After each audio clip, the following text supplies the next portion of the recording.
Kenali healing crisis, batuk banyak dahak disertai sesak nafas dan pusing.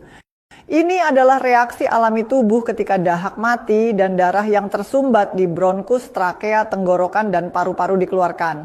Proses ini mengiritasi jaringan tubuh dan merupakan bagian dari proses pembuangan limbah dari tubuh.